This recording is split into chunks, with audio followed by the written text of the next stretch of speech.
Olá, amados, graça e paz da parte do Senhor nosso Deus e Pai. Hoje vamos iniciar uma série de estudos sobre os milagres de Jesus. E quando a gente fala em milagre, a gente fala de alguém que se recuperou, por exemplo, de um ferimento grave, de uma cirurgia complicada, no qual a gente reconhece que a recuperação ela não foi apenas por causa da habilidade ou da perícia dos médicos, mas que todo o contexto vai estar ligado à força inata que existe dentro do nosso corpo físico, que venceu as probabilidades existentes contra a recuperação. Mas os milagres que Jesus fez, eles foram diferentes, porque o poder de cura e de restauração residia nele. A gente não vai conseguir explicar totalmente os milagres de Jesus. Tudo que a gente pode fazer é descrever, à medida que a gente segue os relatos ali do seu ministério registrado nos evangelhos, como aconteceu. Os evangelistas retratam Jesus como o operador de milagres de Deus que curou todas as pessoas e ressuscitou muitas pessoas. Então, a cura acontecia imediatamente quando Jesus falava, ou quando ele punha as mãos sobre aquelas pessoas que sofriam.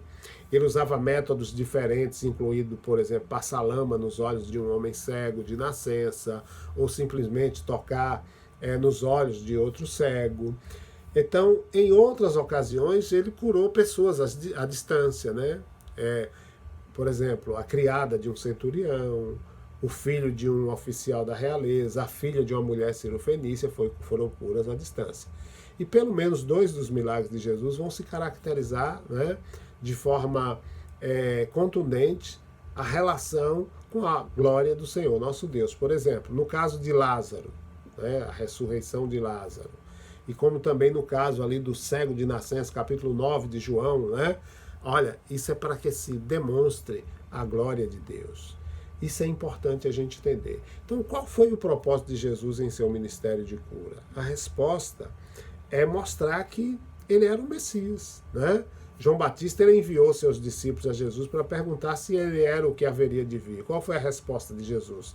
Jesus respondeu que todas as pessoas podiam testificar de que ele era o Messias por causa dos milagres. Os cegos recuperaram a visão, ele mandou dizer a João. Os coxos andavam, os leprosos ficavam limpos, os surdos passam a ouvir, os mortos foram ressuscitados e os pobres ouviam a pregação do Evangelho. Então, só Jesus, o Messias, pôde realizar esses milagres. Ele provou ser o Filho de Deus, enviado para libertar o seu povo. Hoje nós vamos pensar sobre um milagre da natureza, que é a água transformada em vinho, capítulo 2 de João, versículos de 1 a 11, a palavra de Deus diz assim, no terceiro dia houve um casamento em Caná da Galileia, a mãe de Jesus estava ali. Jesus e seus discípulos também foram convidados. Tendo acabado o vinho, a mãe de Jesus lhe disse, eles não têm mais vinho. Jesus lhe disse, mulher, em que essa tua preocupação tem a ver comigo? Ainda não é chegada a minha hora. Sua mãe disse aos serviçais, seja o que for que ele vos pedir, fazei. Estavam ali 6 jarros de pedra que os judeus usavam para as purificações e cada um deles 2 ou 3 metretas. Jesus disse aos serviçais, enchei os jarros com água e os encheram até a borda. Então lhes disse, tirai agora um pouco e levai ao mestre-sala. Eles assim o fizeram.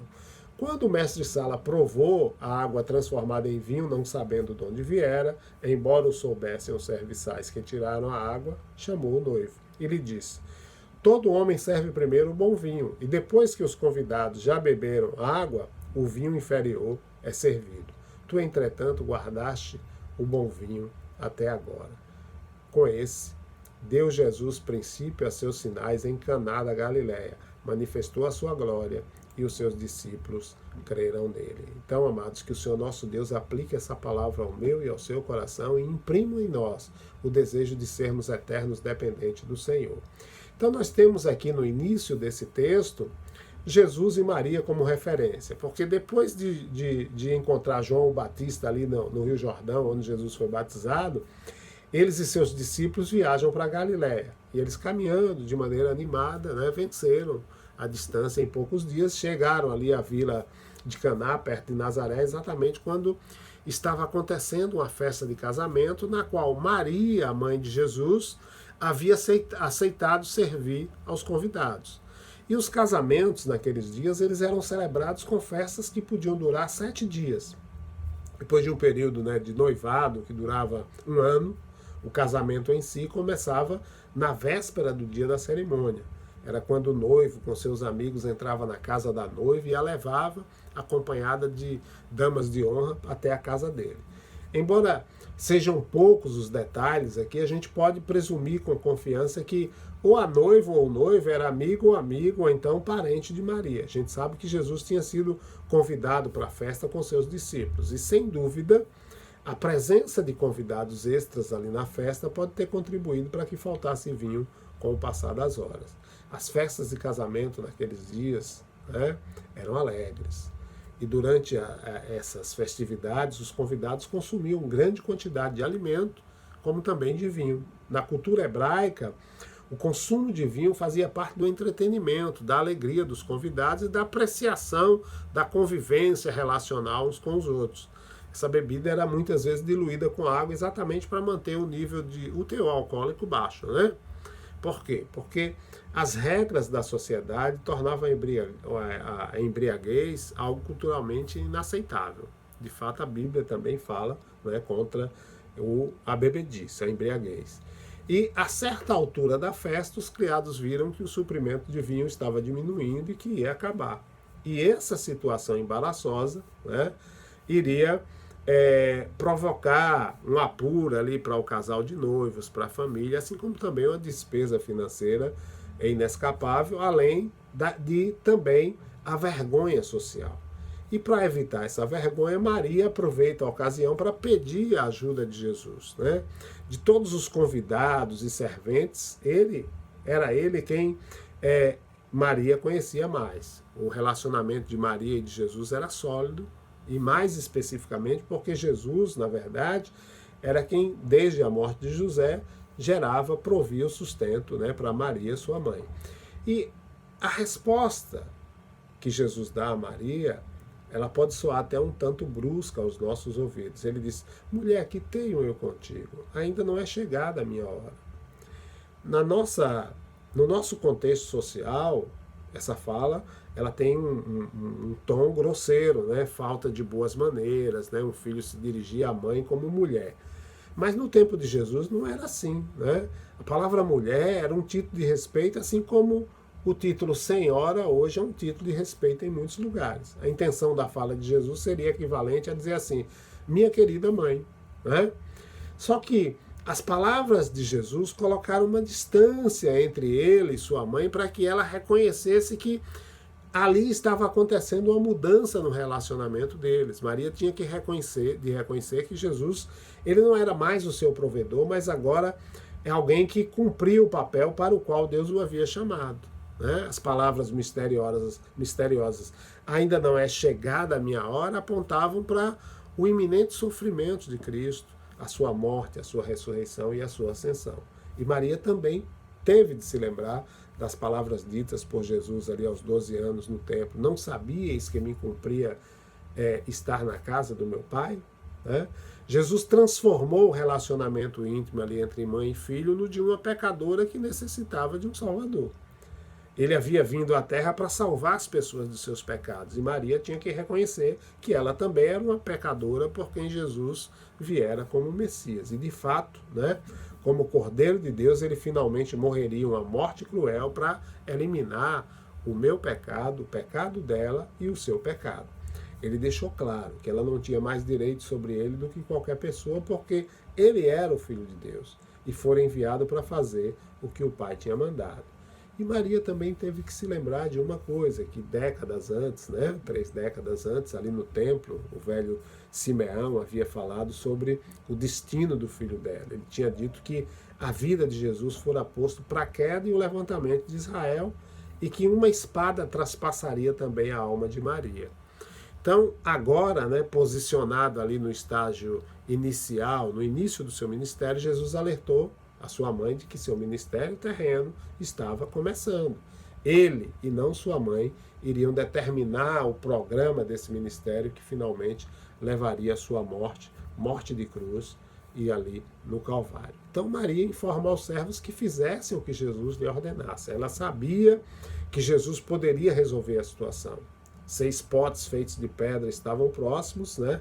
Eram usados ali pelos judeus para as lavagens cerimoniais, e cada um tinha uma capacidade para 30 ou 40 litros. E aí Jesus não disse nenhuma fórmula mágica, ele não tocou na água, ele não orou a Deus por um milagre. Não houve exibição de poder, né? Nenhum grande truque, nenhuma mágica manual. Jesus simplesmente pediu a um dos servos que tirasse um pouco de água desses potes e a levasse ao chefe dos garçons. E então o milagre de transformar água em vinho aconteceu. Há um mistério, né? Os criados viram que a água havia se transformado em vinho. Então, incapazes de explicar o milagre que havia ocorrido, eles foram procurar o mestre de cerimônia e deram a ele o vinho. Ele provou, não sabendo do milagre, e imediatamente reagiu dizendo ao noivo que algo tinha saído errado. Por quê? Era costume servir o bom vinho primeiro e depois de qualidade inferior, né? Depois que os convidados tivessem bebido bastante, não conseguiriam assim discernir a diferença. Mas ali havia acontecido o contrário, ou seja, o vinho inferior foi servido até acabar e então de repente o vinho melhor se tornou disponível. O noivo não sabia, né, como o vinho bom tinha entrado na sala do banquete. Mas quando lhe contaram que os 6 potes de água estavam cheios com um vinho de melhor qualidade, o que aconteceu? Ele ficou maravilhado com a beleza do presente de casamento que Jesus tinha dado àquele casal. Tá? A enorme quantidade de vinho se transformou num presente de casamento apropriado para os recém-casados. O milagre em si, ele sempre vai permanecer um mistério para nós, porque o poder sobrenatural de Jesus estava em operação ao transformar água em vinho. Mas a gente é capaz de entender alguns aspectos desse acontecimento, ou seja, que quando Jesus realizou esse milagre, ele eliminou o elemento tempo, porque fazer vinho leva um longo tempo, né? Começa com o cultivo das uvas, depois a colheita, depois a prensa e, por último, coletar o suco. Então é necessário esperar que a fermentação ocorra ainda depois, né? E depois que o tempo extra se passa, o vinho pode ser provado e consumido. Então é fato conhecido, quanto mais tempo passa, melhor é o gosto do vinho. Tá? Jesus ele transformou a água em vinho com um milagre que ocorreu vapt-vupt, né?